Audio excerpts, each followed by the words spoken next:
Some say it's all about 1925 and beyond. The podcast. KC 100 year celebration with Pete A. Kennedy and Marlon A. Kennedy. Welcome. It is another episode of the 1925 and Beyond podcast. I'm your host, Pete A. Kennedy, and I'm again here with my big brother, Marlon A. Kennedy. And we have another special guest right out of the one and only North Street, Kingston College. But before we get there, let me give you a little bit of credit. I went to the high school in 1992 to 1995. And then I played football. So I played football 93, 94, that is schools, and then moved on to Manning Cup 1995. But it's not about us, but we'd like to show the credit. So I'll pass it on to big brother, Marlon. Thank you, Pete. Welcome everybody again to another episode of 1925 and Beyond. I went to KC as well from 1986 to 1993, and I played football at all levels and captain at all levels as well. You mean cricket? Cricket. Yeah, right. Sorry, cricket. Thank you very much. You always want to play football. Is that right? Yeah, man. I chose a better sport. But it's a pleasure to have our guest with us today. I was pleasantly surprised when I went to Gibson Relay this year. I saw the gentleman. I've always seen him there. And I approached him and spoke to him and found out that he was actually a Fortis brother. And I've asked him how long has he been doing this work at Stadium. For those who don't know, Mr. Richard Bowen. And he said he has been there for 20 plus years. So our guest today is none other than Richard Bowen. Yes. The man that we all see at all of the track meets with all the paraphernalia for all the high schools. And a very, very strong supporter of KC, not only locally, but with a few of the overseas chapters. Yes. So I'm going to allow Richard to give us his story. Richard, welcome. And how are you? Thank you for having me. I'm good, Kennedy's. I'm good. I say your brother made a mistake and say he went to KC in 1925. I was about to say I need some of his DNA. I don't look a year old. I agree. Yeah. All right. So Richard, tell us your story on typical 1925 podcast. We want to hear where it all began. Your time before KC. Marlon, thanks for having me, and thanks for visiting me at the stadium at our booth. The company's name is Laribo Marketing, and our colors incident and accent incident is also purple in terms of our color coordination inside the office, outside, and on the business card. I am second generation Kingston College. My son is third generation Kingston College. But before we went there, I used to all my cousins, as a matter of fact, went to Kingston College. The Neaters are my cousins. So Mark and I went in at the same time. Okay. And then Mark's brothers came in some years after, maybe 8 or 9 or 10 years after. Mm-hmm. And then Mark's son and my son went. My son is third generation. My father is first generation as well. Wow. So I went to 2 preparatory schools, and it's an interesting story. I went to a school called St. Anthony's Prep, which is used to be on Adley Park Road, top and close to St. Andrew's Parish Church. And when common entrance time came up, Mark and I actually went to the same prep school as well. But a year before we took common entrance, we both left St. Andrew's. Mark went to Mona Prep, and I went to a preparatory school called the Sousa's Prep, which is on Worthington Avenue and Beltman Road. Incidentally, what Mark and I, we do everything together. Not only his father is a KC person, and all our family are KC people. We did everything together, and we played a lot of football together. We grew up in a couple of areas, which is in the Meadowbrook, Havendale area, and matriculated to the Hope Pastures area as well. So it's between Meadowbrook, Havendale, and Hope Pastures we grew up. And, so we used to play a lot of football together. Mm-hmm. So Mark went to Mona Prep, and it was a little difficult for me at the time because, we are, so to speak, cousin, but we grew like others, we actually grew as brothers, right? Because his brother was so a good maybe a year behind him, 6 years behind him. So it was I and my other brother. So when we went to Mona, uh, and use not only curriculum but extracurricular in ball. And I will tell you, Mark had a huge impact on ball at Mona. As a matter of fact, he had the scoring record for Alberga Cup for almost 40 years. And so when he came into Kingston College, and I came into Kingston, both did common entrance from different prep schools, and we ended up at KC. Now, our story is that it wasn't just myself and Mark. I had an older brother, Alex, who came in at the same time. Alex, he kind of took the common entrance at 12. Mark and I took it at 10, 10 and a half. Right? So we all three of us went into high school at the same time. Wow. Our principal at the time, we had multiple principals, but the principal over at the vice principal over at Melbourne Park was Mr. Bruce. And a person will tell you about Bruce itself. Right? Yes. And Bruce cane juice. We had the old Melbourne Pavilion. It's funny that I'm talking to you now on this podcast from Melbourne Cricket Club. So you guys will know the story between Melbourne and Melbourne, because Kingston College, when it expanded, purchased the Melbourne Park on Ellison Road and made it our junior school, where you had first and second form at the time. It was first and second form, and once you reached form, we matriculate over to North Street, which we call big school at the time. Yeah. Right? So when we went into Kingston College, I must tell you, we went into Kingston College with precedents, and sometimes precedents can work for you or against you. Yes? When you have a family full of KC peoples, like yourself, Kennedys, like the Eaters, like myself, like Venturas, like the Archambos, like the Pagans, and like the Scarlets, and I can go on and on and on and on. It can be good and it can be challenging. Not only it was good and challenging for us, it also was good and challenging for our children. Right? Now, at the time, and even with KC families, we 95%, I'll go 95, maybe 96%. If you have a young boy, it's not about which school you're going, it's when you're going. Right? It's not about when you take, they call it now PEP or GSAT and so on. Yeah. And you get into this. I don't want to sound condescending, but yeah, you get into all other things. And wives. I'm a widower now, but I know sometimes the wives sometimes can try to influence the father or KCOBA boy to make the son go to a Campion or a Arden or whatever it is. I'm going to appeal in this podcast. Stop it. Right? Stop it. Right? Yeah. We teach. No, I'm appeal for them to stop. Which is right. Which is right. 99 reasons why. Right? But I'll give a right. We teach our boys to be young men, and we teach our young men to be boys. Right? And we teach our boys and our young men at Kingston College how to implement and execute responsibility. Right? Since before you and I went to school, once you reach, fourth or fifth, and especially at the advanced level, the principals at the time, and even now with Mr. Mary, give his sixth formers, his advanced levels, his fourth formers, responsibility of running the school.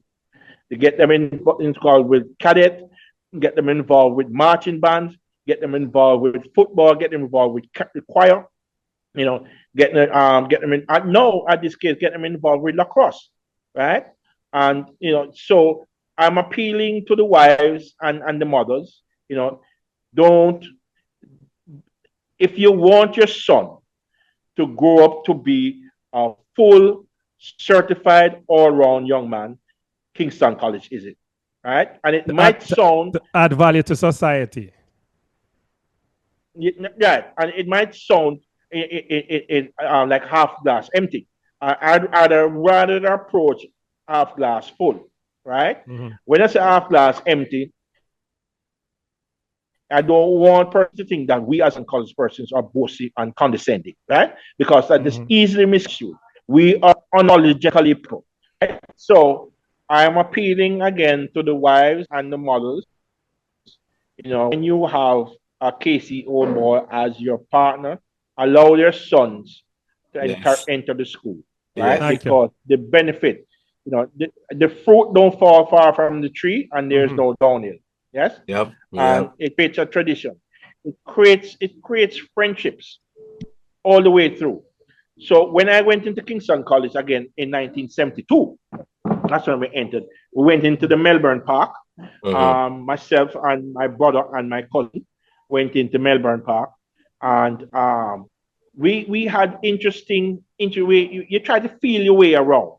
But you know, guys, you know the way. Once you get into the September morning at Kingston College, you have a multitude of old boys coming to visit and speak with you on the orientation day. Am I not correct? Yes. Right? Correct. Yes. And right. So when I went in, we had that as well.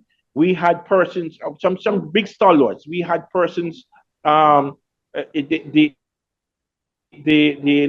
Michael Holding was still at school. He was in upper six. It was his last year when we went in as well. But he also came because, you know, once you graduate at fifth form, even you're at school at sixth form at the advanced level A or B, you are considered an old boy. So once you graduate from fifth form, even if you go to the advanced level, you are considered an old boy while you're in school. So we had that set up too. So in first and second form, gentlemen, and KC brothers and sisters, I had some great experiences. I had great experiences of number one, you know, coming in with presidents as second generation Kingston College, right? But it wasn't always good. For most part, it was good because there are those of our brothers that say, okay, fine. Oh, that's Anita, that's a Bowen, that's a Scarlett, that's a Kennedy, right? And because our father, our old brothers, and our uncles and so on came to the school, they felt that we had privileges coming into school when it was a little bit harder. My son said to me one time, gentlemen, you know, Dad, you know, when he came in all gung-ho and whatever it is. And after he reached second form, you know, he said to me, he says, I'm being picked on and chastised. Not that he couldn't handle it. He handled it, but couldn't understand why some of his peers were saying that he was born with a silver spoon in his mouth because his father went to KC first. Right? Now, that's the half glass empty. That's what I meant by the half glass. Yeah, yeah. You know, I'm looking at it at a half glass full, the glass being full, simply because, gentlemen, you know, once the precedent is set, you yourself, before you set a day in Kingston College at the first form, you know, you are ingrained with the purple blood. You are ingrained with the Fortis life. You are ingrained and fossiled. Use that word. You are fossiled with the purple way of life. And what's the purple way of life? We are our brother's keeper, right? We are our brother's keeper. And when we say we are our brother's keeper, it's not just, you know, you go to KC alone and you are a brother's keeper. You become young men, we become young gentlemen, and so on. So at the first and second form, you remember a moment for me because I played my preferred choice of sport is football. Now, one of you played football, cricket, and tracks, right? All right, go. Football, no, I play football, him do cricket. No track and field between us. All right. All right. So I went out for 5 sports. 5, right? And by the time I reached third form, my mom said to me, you have to drop 2. So I end up representing KC in track and field, football, and cricket. Okay. Now, nice. I'm going to give the story. Which, before you continue, Richard, which 2 did you drop? Oh, which 2? Swimming and hockey. Okay. Well, the hockey the hockey ball hit me, Marlon. When the hockey ball hit me in the first training, I said, no, sir, I'm not going back. That was that normal. I said, when the hockey ball hit me, boy. And then I dropped swimming. I did drop swimming in terms of learning how to swim, but representing KC, was Sullivan, Sullivan and Plummer. Mr. Plummer was our PE teacher at the time before Mr. Johnson took over. So when we went into school, I am very shocked. We had a great matriculation in terms of not only school work, but in our sporting adventure. Our first and second form coach, gentlemen, was none other than Mr. Freddie Green. Right? Now, Freddie Green was a player coach in 1949 that coached the great George Thompson. Right? So I'll give you the story. We were, Mark and I were coached by Freddie Green first and second. Right? When we matriculate from first and second form, at second form, we were asked to come out for Manning Cup training at second form to play on the D team, A, B, C, D, on D team and work our way up. Okay. All right. So we had that background from Freddie Green. And when we then went over to third form, right, we started and at second form, we were playing Colts. All right, at second form. Mark and I playing Colts at second. Myself, who made that team? Myself, Mark, Dell at the time,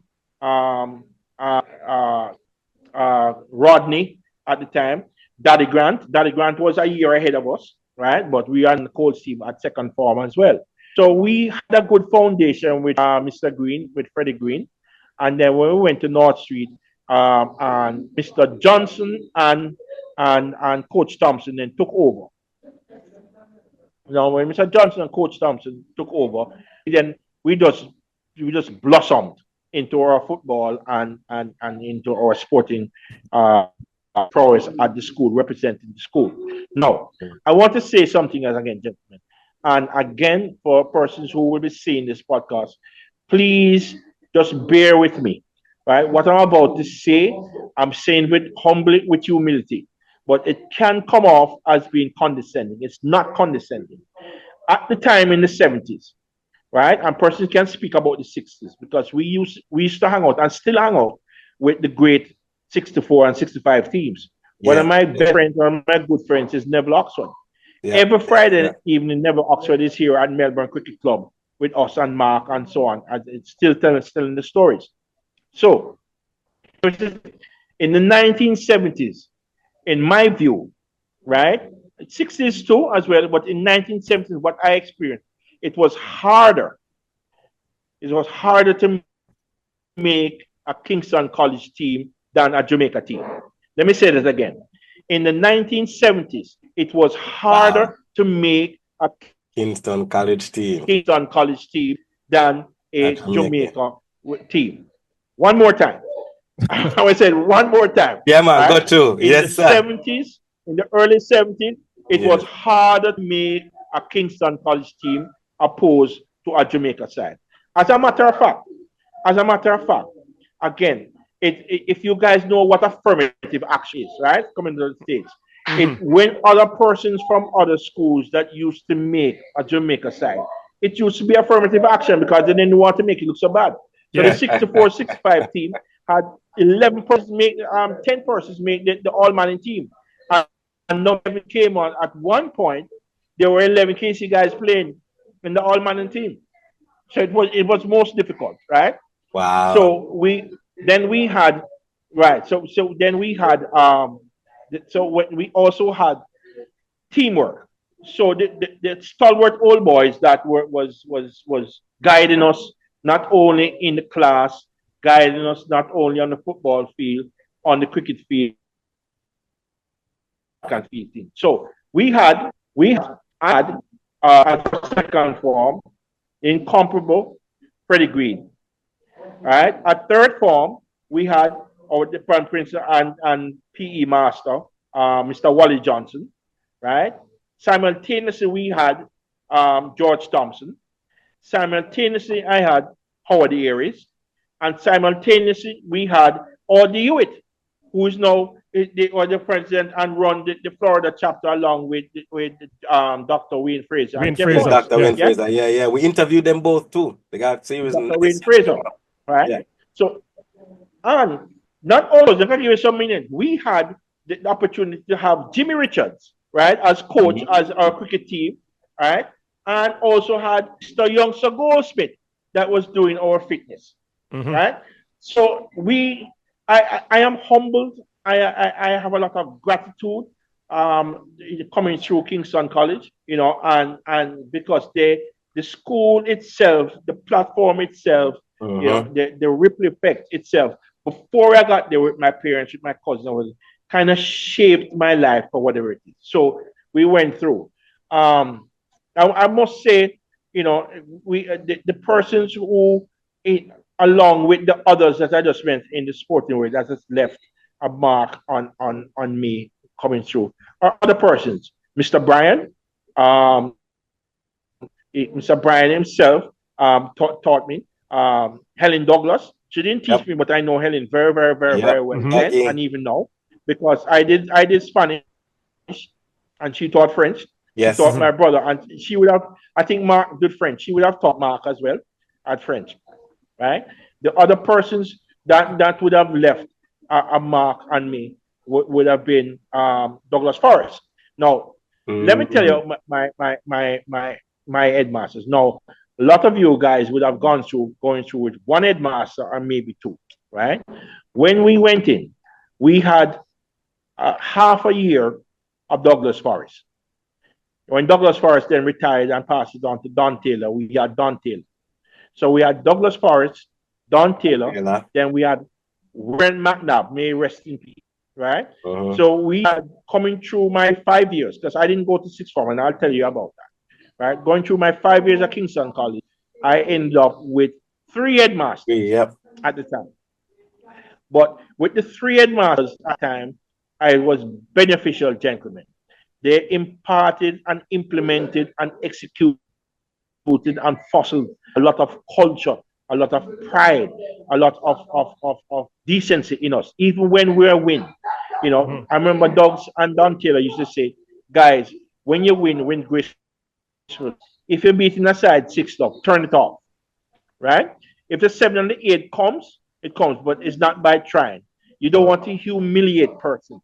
So win in dignity, win gracefully. Unless it counts. If somebody beats somebody and you need to get goal average. That's fine. You can do that. Yes. So those were the headmasters and the teachers that would have left an impeccable mark on me. Wow. So here's my other story now. There is some melancholy in the story because while I was in school, while I was in 4th form, my oldest brother, this must be said, all of us went to school on North Street. My oldest brother, who could have been my father, he went to St. George's College and became a priest, right? But he went to St. George's College. He actually went to St. George's College with a group with running weights and so on, and matriculated to St. George's College to Campion. He was one of the first 16 students at Campion when Campion was a boys' school. No, I want to say that again because a lot of persons do not know that Campion was a boys' school. I never know that. Campion was a boys' school for many, many, many years before they merged with St. Peter and Paul. So in 1976, while in 4th form, right, starting 4th form, my oldest brother, Carl Patrick Bowen, who was a priest, he had a car accident on his way going to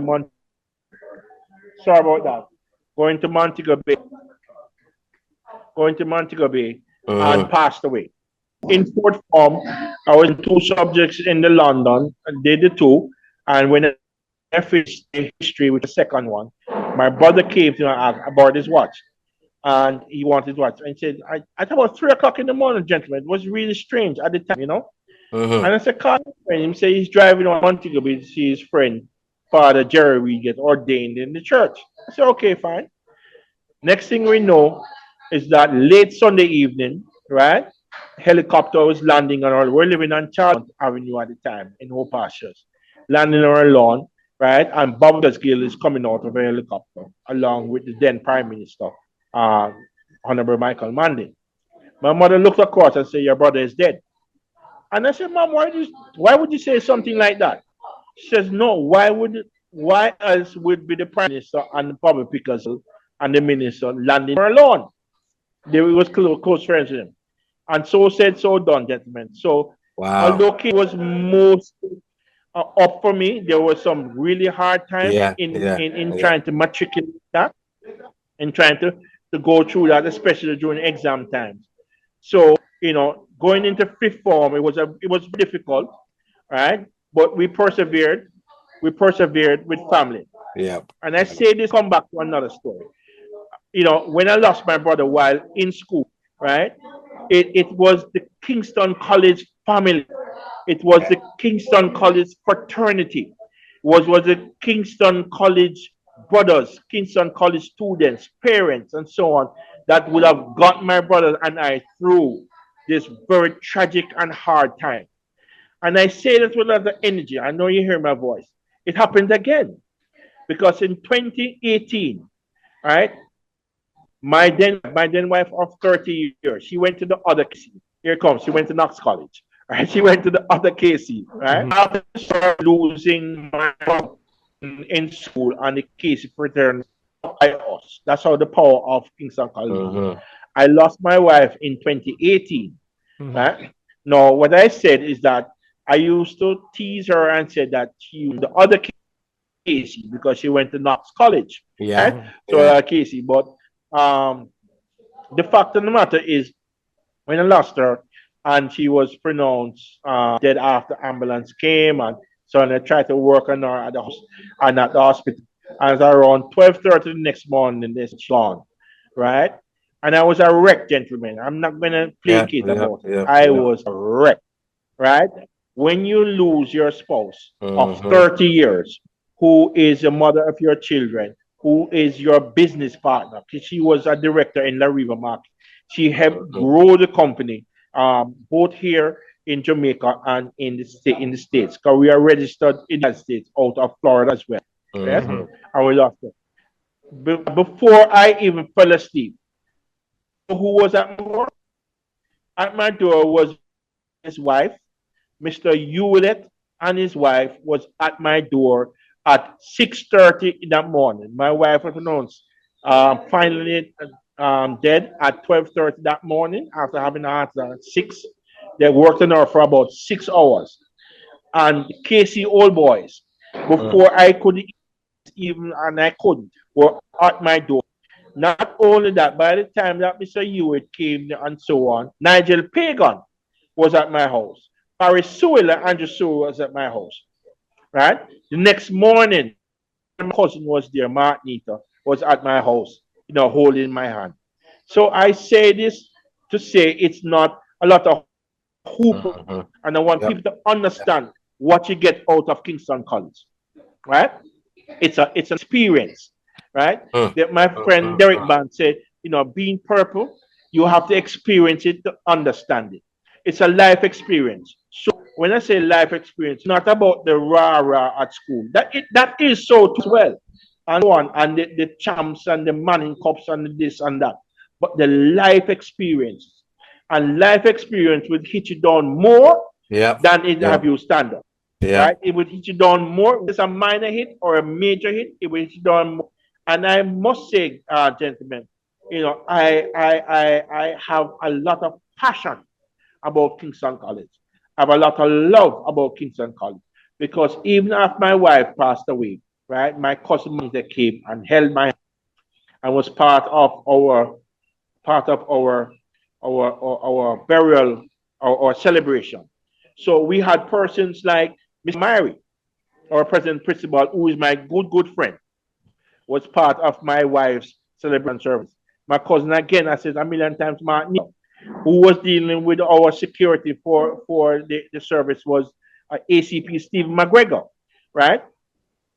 our our our the program was Alfred Francis as well. So he did the program. When Yeah, I no landed fun. back in Jamaica, right, Alfredo, and the issue is that and I want to say this because if persons experience this, you have to tell your stories, and when you tell your stories, persons may I wish them to follow that type of footstep in having a loss. Right?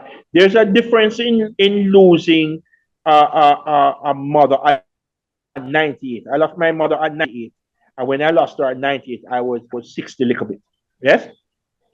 Now you feel hurt and sad enough. Feel sad when you lose your mother at 98. But when you lose your mom at 98, your mother or your father has batted a good innings, cricket terms, right? But when you lose a child, right, or when you lose a mother at a young age, a child loses a mother at a young age, or a parent loses a child, or a spouse loses a spouse after so many long, it's different. I tell you, it changes your life. Obviously, change. It takes you on a roller coaster.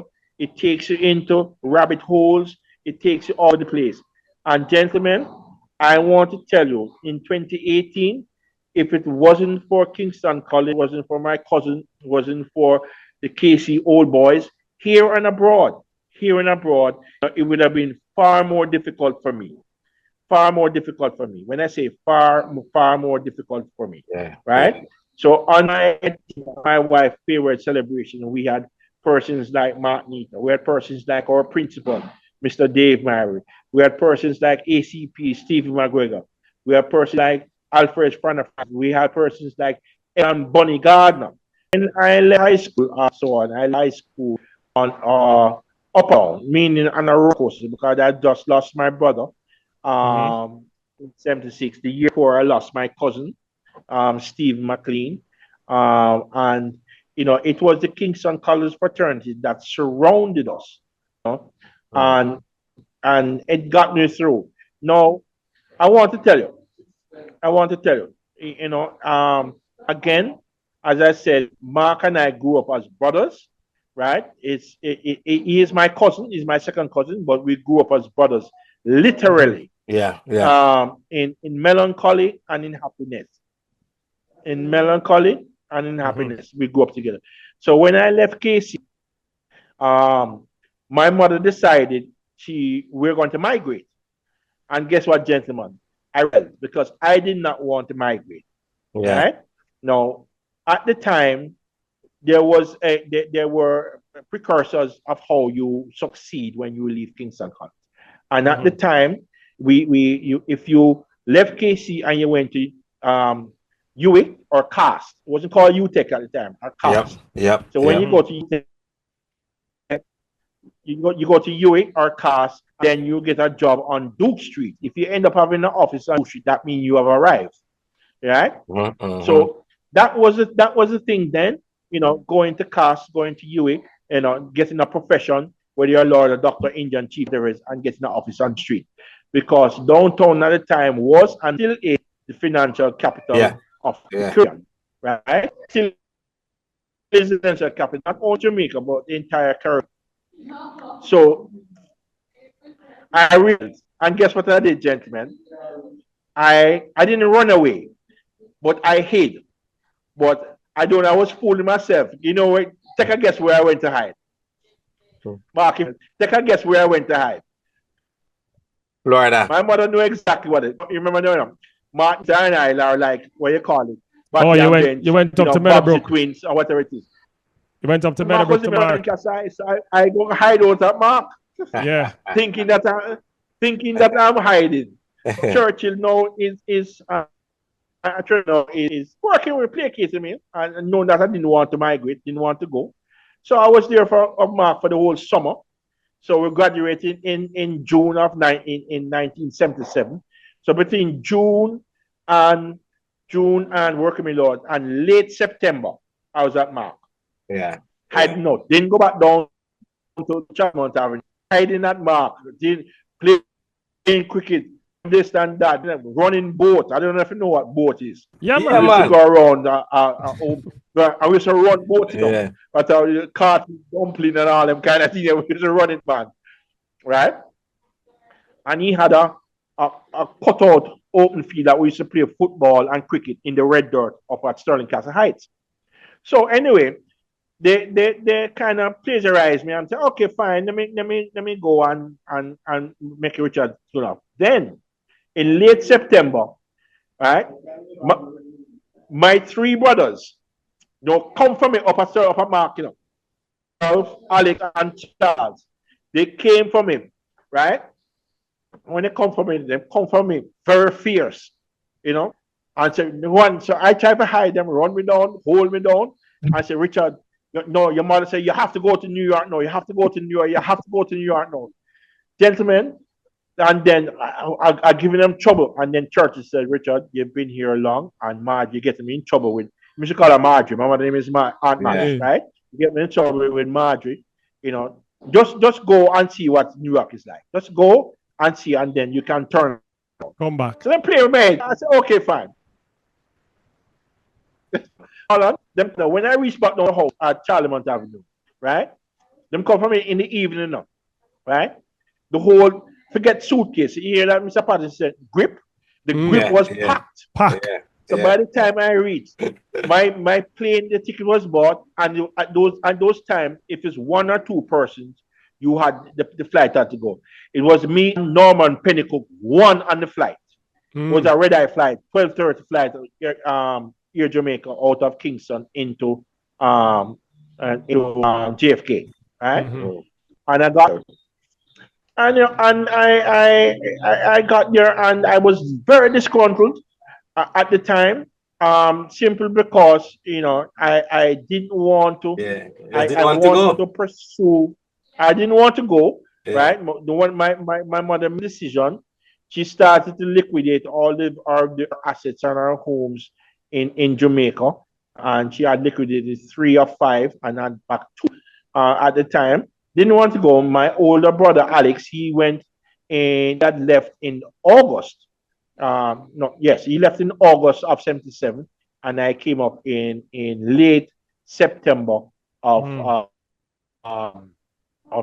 77.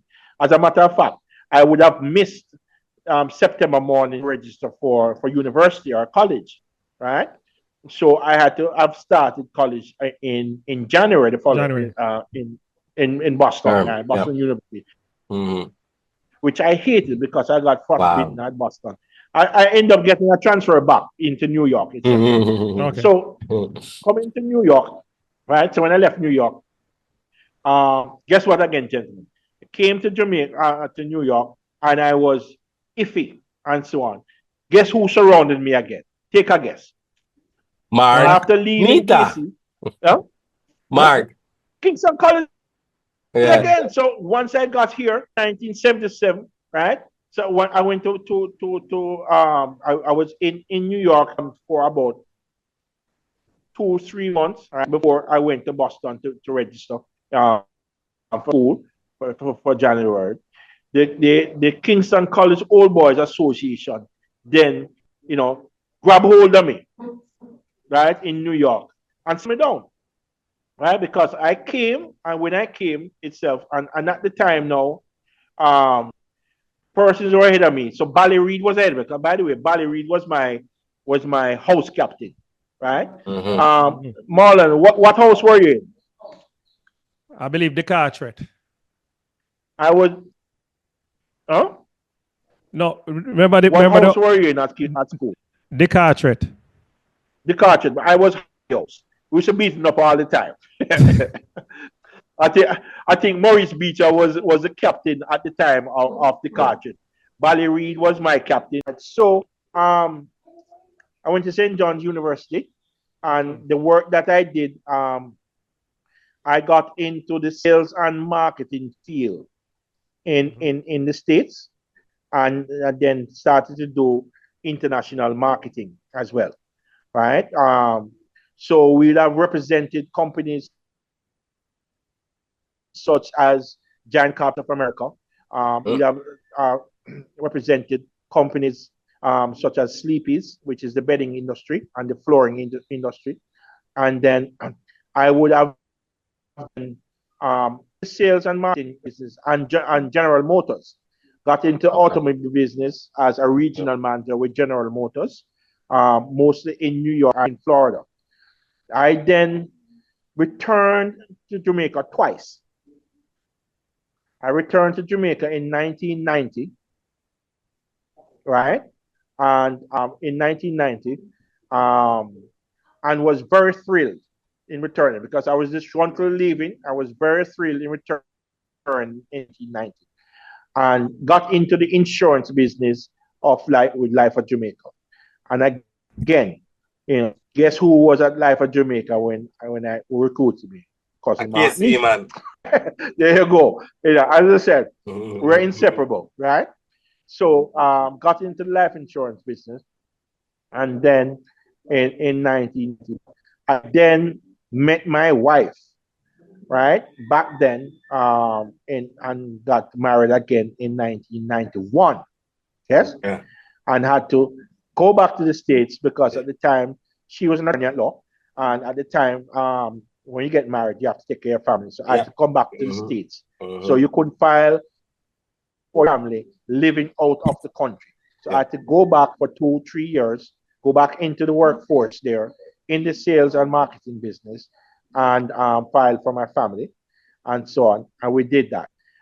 So while we were filing, I then decided, I felt like I was regressing because when you leave New York and you come back to Jamaica after going to New York, I got sick and tired of being sick and tired of the snow and the cold and the so on, the shoveling on the snow and the chipping off of the ice and the layers of clothes and all that kind of thing. I couldn't deal with it. So in what we did after a while, I then left New York while still in Jamaica, back and forth in Jamaica, but we took up residence in Florida, in Pembroke Pines, Florida, right? And we bought a home in Pembroke Pines, Florida, and was still doing the back and forth to Jamaica, simply because my wife was an attorney. My son was at St. Andre Prep and matriculating into Kingston College. As a matter of fact, he came into KC in year 2001, right? He came into KC. So the difference is now that we were in Florida, and then after that, my son said to me, called me. I was living in Pembroke Pines. I remember just off I-75, and I got a call from him at the time, and he said to me he was just about to take GSAT. And gentlemen, he held me rigidly accountable. He says, because my son was husky. And he says, Daddy, I don't want to go to sports day. I said, why, Richard? He says, because I can't win anything, right? I said, Richard, sports day at St. Andre Prep at the time, and even at KCOBA, it's not about winning an event. It's about team event. It's about, with your house, with your team, and you're accumulating points. And we were living at Wellington Glaze at the time, right? Which is right across from St. Peter and Paul, right at the foot of Beverly Hills. And we had a big opening area. And I said to him, but by the way, Richard, you have that big opening, you can go down there and your mother and, exercise and train. He said, Daddy, train? 10 years ago. That is your job. So there we go, holding me rigid accountable. The next day, I sent in a resignation to General Motors to retire. They wouldn't accept it, they said, go down, because my friend Nigel Pig, he runs GM Challenger, and kind of work with him for a while there. And that's when I then came home. So I then came again in 2000 and started Laribo Marketing in 2002. So that's how the whole merchandising thing started. So we started a company called Laribo Marketing, Laribo. Now, I'll give it an acronym. Laribo Marketing means Lanza, L-A, and Richard Bowen. L-A Lanza, R-I Richard, B-O Bowen. Yeah. So she came out, it's called Laribo Marketing. So it's Lanza Richard Bowen. So she was genius, although she was an attorney. she had a genius marketing mind as well and came up with that. Nice. So we formed we conceptualized the company in 2001, registered in 2002, and gentlemen, sky's the limit from there. We then got into the full scope of marketing. We got into corporate marketing, got into financial marketing, we got into events marketing, we got into merchandise marketing, we got into sports marketing. We're heavy in sports marketing. Alan says, no, in sports marketing, we are matriculated and have clients such as ISA, which is Intersecondary Schools Association. We have alliances and partnerships with JFF, Jamaica Football Federation. We have alliances with J38. We have alliances with the JOA. We have alliances with JCF. We have a huge alliance with Kingston College. Not only Kingston College, KCOBA, with Kingston College worldwide. Yeah. So our agreement is with the administration and the board of school, and we service South Florida. We service Tampa Orlando chapter. We service the Jamaica organization. We have been to Atlanta. We do quite a bit of merchandising as well. The lanyard on my neck, we did this. So this is the 5K shirt. I want to show it off. This is the Fortis 5K. Yeah, right? seen it. The centennial event that we did in January as well. Yes. So, and I have 2 shirts that I got from you in Florida. Our company now is going on 25 years, right? And we are ingrained at Kingston College. We're ingrained at the National Stadium. Our corporate offices used to be in Hollywood in New Kingston. It's now at the George stands at Sabina. So we are at 39 South Camp Road at Sabina Park and the George Headley side. Our satellite office is at National Stadium as well. And our US offices is in Orlando, Florida as well. Nice. I would like to encourage everyone. My phone number, I'll give you 2 phone numbers if I could, here and abroad. Our Jamaican phone number is 876-214-7437. 876-214-7437. And our Florida number is 94849-2490. 954-849-2490. And both numbers are on WhatsApp. Right? Our website is being rebuilt now, but any persons can call and can send a WhatsApp. So if you want centennial items, we have them now because we have launched. The launch was in last year 2023. The school and I, through Mr. Mary, would have started the centennial gears from 2022. We have launched quite a few items at the South Florida Barbecue at Markham Park, and again at the Tampa Barbecue, which is also in August, both in 2022 as well. I would like to leave a message for the students of today. Yes. The message I'd like to leave for the students is to keep your head up. Keep your head up and don't keep yourself a secret. Don't apologize for being purple. Now, let me say that if you do something good and you keep a secret, it stays a secret. Let me say that one more time. If you have something good and you keep it a secret, it stays a secret. Going to Kingston College is one of the premier schools, not only in Jamaica and the Caribbean, but around the world. Well, come on I now. have witnessed myself of our chapter, because I am a former first vice president and a former second vice president of the KCOBA chapter, KCOBA organization in Jamaica. Nice. I'm a member of the South Florida chapter. I'm a member of the chapter, and I'm a member of the New York chapter, and involved highly with the Florida organization and the school. Anything that Mr. Mary calls me on, we're going to do it. So I want to say to the students of today, keep your head up. Don't apologize for being purple. Be purple and encourage others to be purple. Keep your integrity and your credibility up. Do your work do what you do the best of your ability. Implement implementation, execution, and loss. And you will end up having 10, 30, 40, 50, 60 years after you were friends. So that I would like to say a good day, gentlemen. Man. We'd like you to wish KC 100 celebration. Yes, I hear that. I would also like to wish the great institution of Kingston College a happy 100-year anniversary itself. You know, it's amazing what we have accomplished in only in 100 years. Yeah. I give you one other gentleman that you probably didn't know. It's one of the best kept secret. There is only one school, and not high school. And let me say this correctly, right?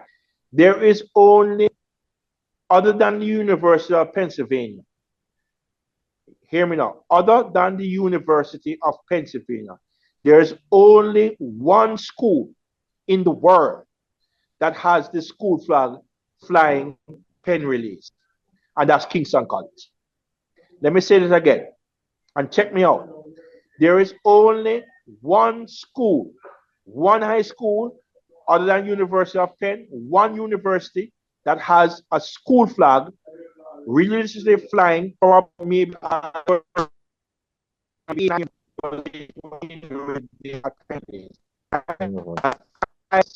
school flag at least. Right? And that is Kingston College. And again, the reason for that is that KC was the pioneer. Kingston College was the first English-speaking Caribbean school. First English-speaking Caribbean school, university and or high school that would have gone to pen release. And went to pen release and tear the place down till we have to find out that persons were saying, hold on, this is a high school. Why they call it was Kingston College? Yeah. As a matter of fact, I need to, for that, because that's pioneering, and that was 64. 64, 65 wasn't just about the football team. We're pioneering in pen release, right? And we need to give a lot of thanks to our former chairman at the time, Mr. Eli Matalan, right? Our board chairman. We have to give thanks to our coach, Mr. Donovan at the time. We also have to give thanks to the late Mr. Harris at the time. And we also have to give thanks, get this guys, to Honorable Herb McKinley, because Herb McKinley and Donovan is the one that coached and chaperoned the Kingston College 6-4 team at pen release. So again, wish Kingston College 100 anniversary, happy birthday, and I wish them all the best. My gosh, what a story. Again, out of the streets on North Street, right there in Kingston. I am lost for words. My cheeks are in permanent smile when we actually look and hear what you've gone through and the contribution you've given back. Played football, played cricket, track and field. And not only that, talking to us from the place, Melbourne Cricket Club. Man, you couldn't make this any realer, Mr. Bowen, for us. But not only that, the man that says, if you think, not only think, let me coach, you know. If you want a full certified rounded young man, you must send him to KC, and we make the appeal. All the spouses of the KC old boys. All the spouses of the KC old boys.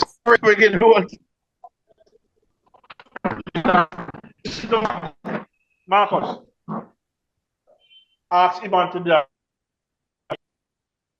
As you can see, the excitement continues with a lot of KC old boy around. But I must say, and again, another session where you heard it from the horse's mouth. Kingston College played a huge role into his success and those who are around him. And remember, you heard it. He had tragedy going to school. He had tragedy after school. And it was a KC old boy then and the KC Old Boys now, who had given him support like none other. Big up KC Old Boys all over the world, present and past. Continue to do the work that we've been taught by the Matos. So I know we've lost him, as technology goes along, but we're still going to keep the consistency and wrap up the podcast the way we normally do. Oh, we normally do it, brother, with the Matos. So it is Fortis, Cadere, CEDRE, non-Potest. The brave may fall, but never yield. Walk good. We'll see you again on the 1925 and Beyond podcast. We're not going to make technology while we're done out. And the next episode. Hi.